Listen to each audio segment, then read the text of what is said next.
Pemirsa, korban Mbak Bunga ini juga sudah mengumpulkan banyak sekali screenshot, bahkan 1 orang dari 50 orang dugaan korbannya ini ada screenshot yang menjurus ke perbuatan yang dianggap perlakuan penyimpangan seksual. Kita bacakan sedikit, ini sudah kami saring sedemikian rupa, pemirsa. Jadi menjurus dari awal perkenalan. Kalau saya kenal Mbak, pasti saya tidak akan mau curhat. Ya Mbak, sebenarnya sih nggak apa-apa. Mbak diam atau komentar sedikit juga nggak apa. Lagi pula suamiku teman Mbak juga. Jadi mengatasnamakan kekerabatan, perkenalan seperti itu. Kemudian dia juga ada pengakuan bahwa ya memang swinger, saya swinger Mbak. Apakah Mbak tertarik atau tidak? Kira-kira seperti itulah isi dari screenshot ini. Mbak Bunga sendiri, kalau dari tingkatan atau level para korban yang cerita ini Mbak, paling parah diapakan oleh si Bambang Arianto? Dari sekitar 60-an korban yang teridentifikasi bercerita atau telepon, ada yang diperlihatkan kelamin Bambang, dikasih sen, tapi karena refleks ya, perempuan yang tidak kenal, tidak tertarik dengan isu itu langsung menghapus, yang bukti itu tidak ada yang dikasih kelamin. Terus ada yang dikirimin video porno juga sama dia. Ada yang satu diajak ketemu dengan dalih istrinya tidak bisa diajak ketemuan dengan komunitas swinger, jadi butuh istri bayangan lah buat penelitian itu. Tapi untuk si orang ini, dia bercerita pada ibunya nyuruh ya udah sama pacarmu deh gitu kalau emang mau penelitian. Karena dia mau bawa pacarnya, Bambang tidak jadi. Saya membayangkan kalau itu kejadian bertemu bagaimana? Ya mungkin 60-an korban yang sudah speak up atau cerita sama saya, itu baru level japri, kemudian kita semua ngeblok, mengetus, marah gitu ya, ketus dan marah. Tetapi dari di luar itu saya tidak tahu, tidak membayangkan bisa jadi ada yang lebih. Karena kemarin saya waktu ketemu Bambang, saya tanya berapa banyak korban yang itu gimana korban ceritanya kamu? Bambang mau diajakin ketemuan? Karena kan udah diketus-ketusin. Oke, jadi malam Idul Adha teman saya menulis, saya Jumat pagi menulis, ternyata tulisan saya share di grup-grup keagama, kemudian beredar di banyak grup dan semua langsung mengarah ke dia. Kemudian dari berbagai komunitas marah, banyak orang yang marah ke dia, ngejar dia dari komunitas NU, komunitas kerjanya, komunitas UGM, alumni segala macam, pada mencari dia berdasarkan dua tulisan itu. Berarti dia punya pekerjaan dong sekarang? Pekerjaannya, kemarin saya tanya, kamu kerja apa? Oh, dia kerja di percetakan katanya. Jadi karena banyak orang marah karena tulisan saya dan teman saya, dia akhirnya kebingungan. Hari Jumat Idul Adha itu, dia kebingungan, dia pengen meminta maaf. Hari Sabtu kami bilang, ya udah minta maaf terbuka gitu kan. Dia menyanggupi minta maaf terbuka. Dia pertama kali hari Sabtu menulis pernyataan di Facebooknya, Instagram dan Twitternya permintaan maaf. Tetapi permintaan maaf itu tetap berdalih penelitian, masih berapologi, ngeles segala macam bahwa itu. Sama seperti kata Mbak Zoya tadi, bahwa kalau orang seperti ini karakternya bisa memanipulasi kalimat itu. Dan permintaan maaf kita nggak tahu apakah itu terulang atau tidak kan Mbak? Betul, dia manipulatif sekali. Kemudian saya bilang, ini permintaan maaf macam apa ini, kayak gitu kan, saya bilang gitu. Terus akhirnya dia masih tetap bingung kan. Saya bilang sama teman rekannya gitu, ini tolong dong diberesin, saya bilang gitu, maksudnya dikasih peringatan lah, ditatar. Saya bilang gitu, akhirnya disuruh lah sama teman saya, kamu harus minta maaf pada semua korbanmu, karena saya udah ngelis korbannya banyak gitu.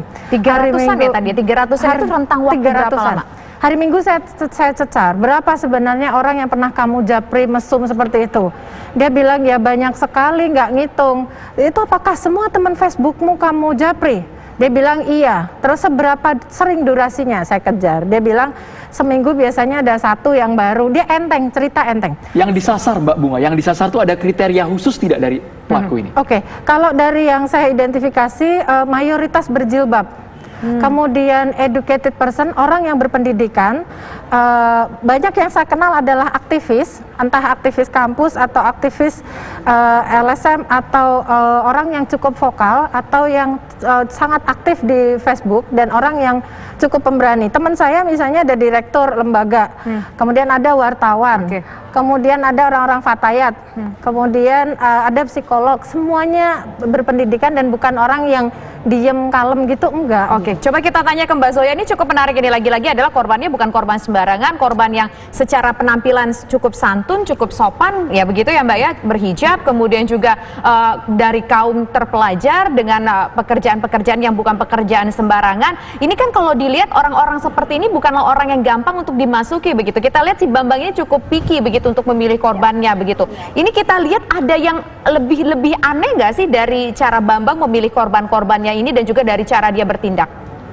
Kalau saya sih melihatnya gini, sekali lagi ya, justru dari penjelasannya Mbak Bunga tadi saya semakin yakin ini bukan penyimpangan, tapi dia memang ini adalah pelaku kejahatan gitu. Ini benar-benar tindak kejahatan karena ada kalau dia alasan memang kenapa dia memilih korban-korban yang seperti itu, Mbak? Karena kan ini bukan korban yang mudah untuk diterobos begitu ya?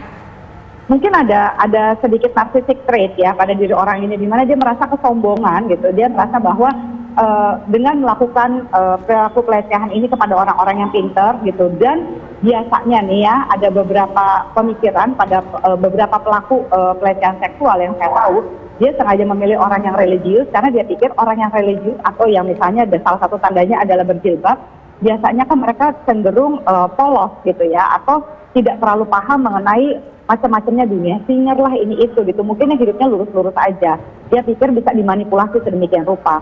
Dan kalau misalnya orang-orang yang berpendidikan, menurut saya itu adalah kesombongannya dia aja gitu, dia merasa bahwa jika dia bisa mempenetrasi gitu ya pemikiran mereka, bisa meyakinkan orang-orang yang pintar itu, dan biasanya mereka-mereka yang pintar dan cukup punya kedudukan lah gitu ya di dalam masyarakat, biasanya kan tidak mau melaporkan gitu, atau mereka akan langsung merasa dirinya bersalah karena aduh kok bodoh banget ya gue mau dilecehin sama orang kaya begini dan sebagainya misalnya gitu ya.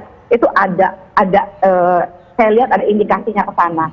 Tapi apakah emang seperti itu? Ya mungkin juga saya kurang lihat, tapi yang saya benar-benar lihat jelas bahwa ini orang memang jaga aja, karena kalau dia melakukan perilaku menyimpang yaitu eksibisionis, dia harus melihat reaksi orang, jadi nggak bisa cuma mengirimkan kelamin gitu ya atau foto video mesum atau apa, karena dia nggak langsung menikmati gitu ya. Kalau dia memang eksibisionis sejati, dia harus melihat reaksi dari orang itu untuk membuat dia terangsang gitu. Makanya saya bilang ini bukan penyimpangan. Jadi gimana kalau kita tidak mengarah ke sana, karena dia memang adalah pelaku kejahatan aja gitu loh. Dia benar-benar melakukan pelecehan gitu. Jadi kita bisa lebih fokus kepada korban, karena kalau kita terus melabel dia kan susah ya. Mungkin boleh motong ya. Singkat saja Mbak sebelum azan maghrib Mbak. Jadi kemarin saya nanya apa kepuasan kamu memaksa orang, bahkan teman saya dipaksa-paksa telepon, diceritain seperti itu segala macam. Oke, pertanyaan boleh disimpan dulu. Mbak Bunga, Mbak Zoya, dan juga Pak Purwo. Sesaat lagi kami akan segera kembali usai kumandang azan maghrib untuk wilayah DKI Jakarta dan sekitarnya. Berikut ini. Saya ingin ke Mbak Bunga. Mbak Bunga, ini tampaknya ada seperti yang disampaikan kepada Mbak Zoya. Kepuasan Bambang untuk bercerita memaksa seperti itu, ya itu jelas termasuk eksibisionis ya Mbak ya. Dan itu tadi Mbak sempat mengatakan itu bukan penyimpangan, tetapi kalau dia berfantasi sendiri. Tetapi ketika dia sudah melibatkan orang lain, pihak ketiga memaksa tidak sesuai konsen, itu jelas penyimpangan. Dalam kasus Bambang, ini campuran antara penyimpangan dan kejahatan, yaitu pelecehan seksual. Gitu ya Mbak ya? Iya. Oke. Nah selanjutnya apa langkah dari korban-korban sendiri? Korban kan cukup banyak. Apakah laporan sudah dimasukkan kepada pihak berwajib dan apa yang diharapkan oleh para korban ini? Ada ratusan korban.